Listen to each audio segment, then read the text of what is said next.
Hello, hello, and welcome back to Remember the Flowers. We're, doing the dinner campfire thing. I don't know. Should probably be fun. My arm definitely feels a lot lighter. That's... wow. It's pretty impressive, isn't it? How did you get it to do that? I can kind of talk to it in my mind. It can hear my thoughts and can communicate without anyone knowing. That's crazy. I never knew something like that existed. Like I said, they don't make many. I wonder what else I can make it do. Make it change into. Just be careful. It's still inside of you after all. That's true. It felt a little weird, I'll admit.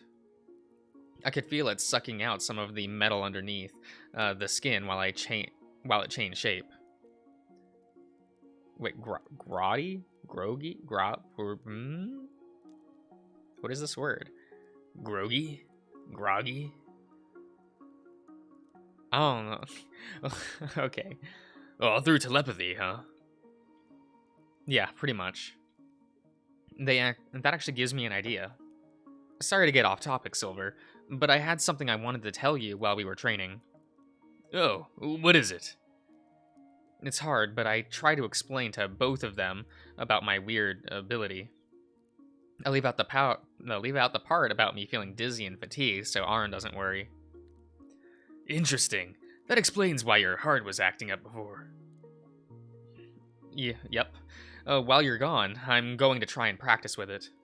Mainly on how to use it with my axiom. There's a lot of potential with an ability like that. I doubt many people can do it. Can do it. You said your chest felt warm while you were in that state, right? I hope that isn't your artificial heart, overheating or worse. That caught my attention too. When we're back home, let's have Vita take a look at it.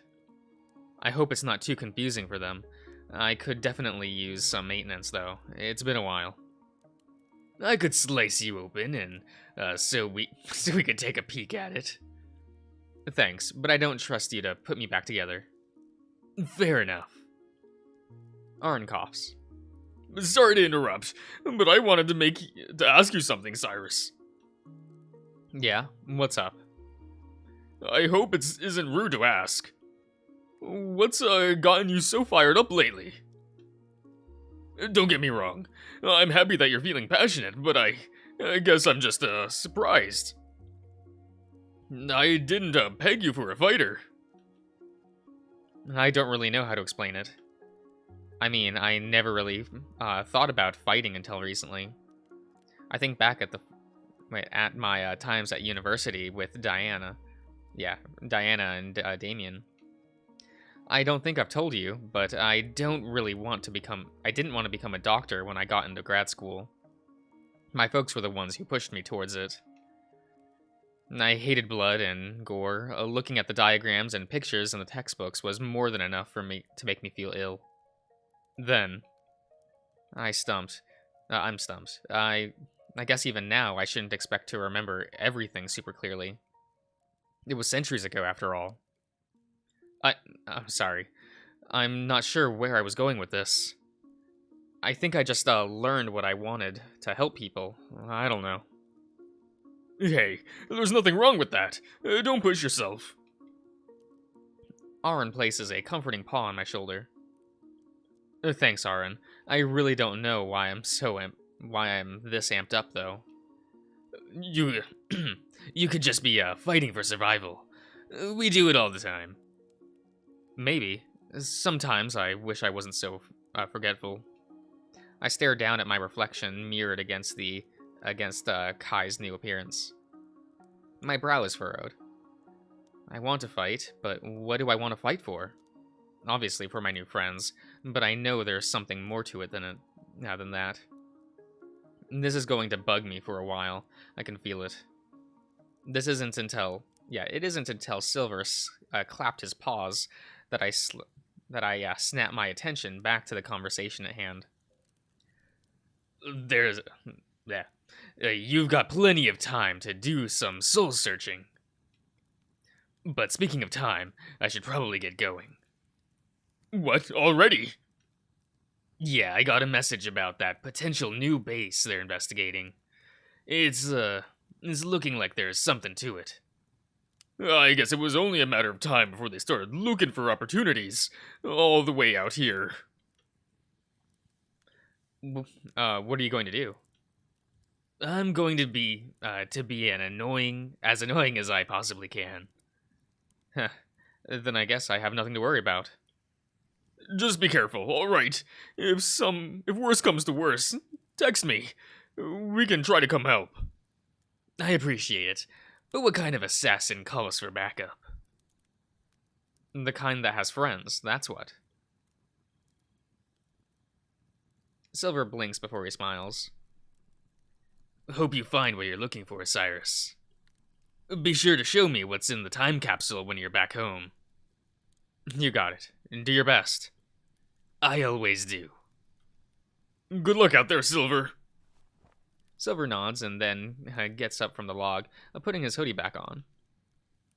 After a deep breath, he speeds off towards his bike.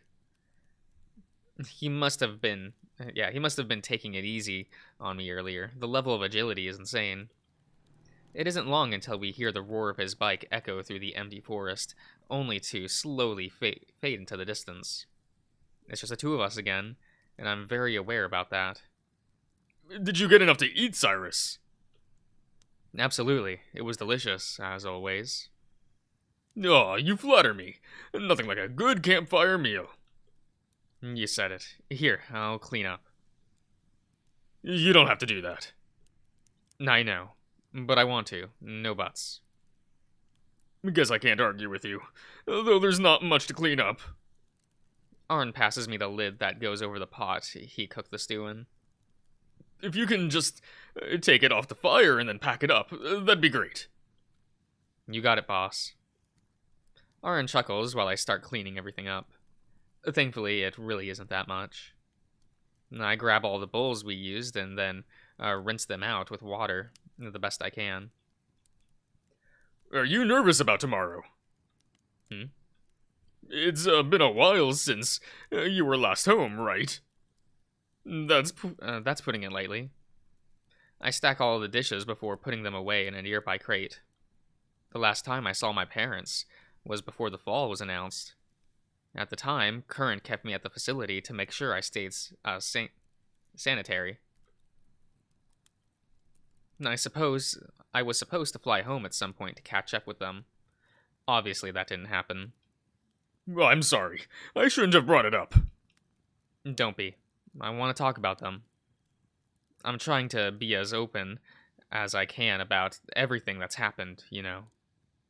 In that case, why don't you tell me about them? Boy, where do I even begin? Why not a rousing game of 20 questions? I think I'll take you up on that. Ar and I get comfortable around the dying campfire. For the next hour or so, he asks me about random facts about my previous life. He eventually takes his Axiom out to start typing in it, saying he's been researching how the old world used to be.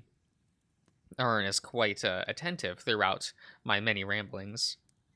He's picking up on things I wouldn't consider abnormal, but are wildly different than how he grew up. Your parents sound wonderful, Cyrus. I can only imagine how hard it must have been to go through a school like that. It wasn't the worst. I had a lot of help along the way. I definitely couldn't have done it without them. A proper support system is all you need. Arn shuts off his Axiom before he leans back. I hope your old way of life becomes more commonplace in the future. It wasn't all sunshine and rainbows. The world was still pretty shitty back in the day, just a different shade of shitty. Oh, excuse me. Things seemed a lot more simpler back then. That's probably because I can't properly explain how complicated it all was. The government was pretty shitty most of the time, and healthcare was way too expensive. My folks weren't super well off for most of my life. We made do, but it was rough. Part of the reason I went to Current, to work for Current was to help my parents pay for my college expenses. That's very admirable of you, Cyrus. I'm sure they're proud of you. I'd like to think so. They did a good job raising me. I miss them a lot, to be honest. I can imagine. Auron sits straight. Sits straight to face me. Well, it's not very fair of me to ask about your past without telling you about mine. What? You want to tell me about how you grew up? Sure. As you know, I have a lot of stories. I'm all ears. I've been curious about a few things, to be honest. Yeah, like what? I'm curious how you met everyone. You told me you met Lance and Reggie at the orphanage. What was it like growing up? Oh, the orphanage. Wasn't it, obviously it wasn't an ideal situation to be in, but, we made it work the best we could. Despite how strict the staff were, they tried to make sure we were well fed and comfortable. It was a poor establishment, however, so we didn't have many luxuries. Lance, Reggie, and I shared a small room together. I had a bit of a growth spurt when I was young. I remember having to sleep on the floor for a while until they replaced my bed. Every now and then I tried to anonymously donate plumes to help out. I nod along as Auron recollects his childhood, not wanting to interrupt. When Reggie turned 18, we got accepted for a scholarship and was able to travel to go to school. We only saw him a few times a year after that. Auron's voice starts getting a little somber. It was just me and Lance in that little room for a while. I think I was about 14 at the time. We played and talked a lot, but it was still lonely. At the time, it wasn't very common for kids to get adopted. Those who did usually showed some sort of promise. Basically, if you weren't useful in some way, shape, or form, you didn't get to leave. Reggie actually got asked a few times, but said he'd only go if we were able to go with him. In the end, it never worked out. Then I turned 18. I was finally old enough to work. A nearby factory had a stranglehold on the orphanage. They exploited the small staff of the orphanage to get free labor. I didn't want to cause a fuss, so I decided to go willingly. I remember how teary-eyed everyone was, especially Lance. Lance wasn't of age yet, but he wouldn't let me leave alone, and insisted to come with me. Auron managed to chuckle while reminiscing. He was a needy guy. I'll tell you what, always needed reassurance. Reggie graduated from intermediate level of education and was on his way to university. But after hearing about us leaving, he decided to drop it all and come back to us. Factory life, well, it didn't work out for me, to say the least. They didn't pay us much and would often delay paying us altogether. They kept pushing us to work. Oftentimes it led to more violent outcomes. I still remember the time they threw a wrench at Lance's face and the beating I gave the supervisor who did it. After a few months, I got the courage to get us all to run away. We ran away as fast as we could. It was bitter, very bitter. My folks abandoned me. I couldn't find a job, and I barely knew anything. I had to take that anger out on something. Hey, what's wrong? Cyrus, I did a lot of awful things. Things I'm ashamed to admit. I was angry at the world around me, and hurt a lot of people.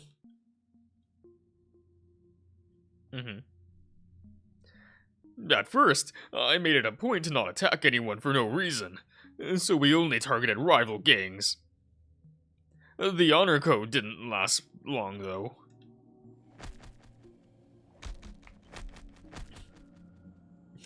We raided any camps we came across in the desert.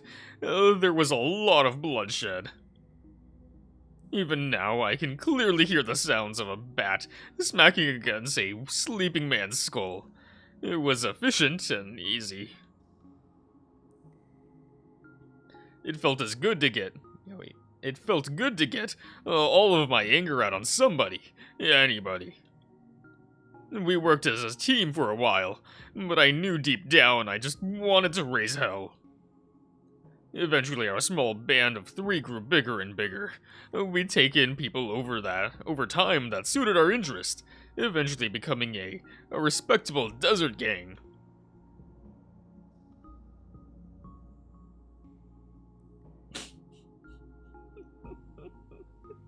Where'd it go? He's as flat as a... Oh, his head's the same size. Wait, that's a little weird. He looks so unbalanced now. Is it the gut? I see. He let himself go after a while. Oh. He's still cute. He's still a cutie. Yep. That's actually how we ended up meeting Karen. We ran into her during one of our raids. Apparently, we had our eyes set on the same target. It turned into a competition, more or less, to see who could do the most damage. After everything went down, everyone was pretty much spent for the night. In the end, there was no clear winner. But she stuck around after that, and we eventually merged our gangs together. Oh, she doesn't have the robot arm yet. Okay. I just noticed. But she, yes, and we're to merge together. I can't deny that it was an exhilarating time in my life.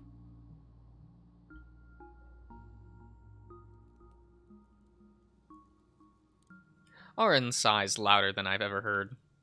I won't make excuses for myself. I won't even try to sugarcoat it, saying we did what we had to do.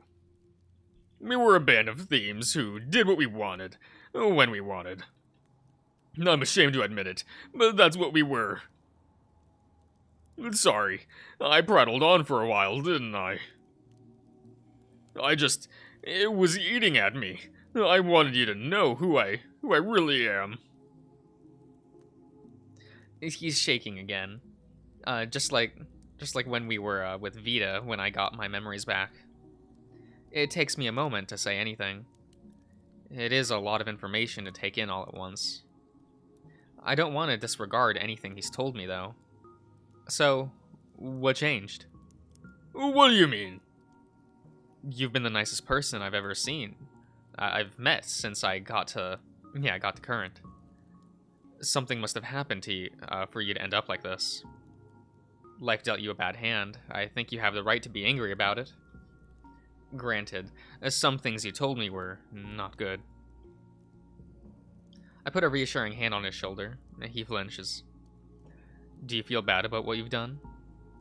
More than you could know. I wish I could just forget it all, but that'd be cowardly. Yes, it would be. But you know what isn't? Admitting that what you were doing was wrong and growing to be a better person. I mean, for fuck's sake, you were scraping by after the apocalypse, Auron. That's not something a lot of people could handle. You say that, but I can still remember it all clear as day. I can't sleep some nights. I just think about it. Have you been keeping this to yourself all this time? Yeah, for the most part. But that's only because everyone else knew where I came from. I was worried the most about you finding out. I couldn't live with myself if you started seeing me as some kind of monster. Why would I think that? Because I did. You did bad things, Auron. You fucked up. But you're trying to atone for that, right? Yes, I am. But I don't think it'll ever be enough. It might not be. But you're trying. That's better than some people I knew who have done a lot less. He starts to tremble, and I take that as my cue to give him the best side hug I can. I wouldn't be here if it wasn't for you, Aaron. I hope you know how happy you've made me. I can't see his face, but I can hear him whimper as he tries to return my hug. Okay, I think I'll end the part here, everyone, so I'll see you around.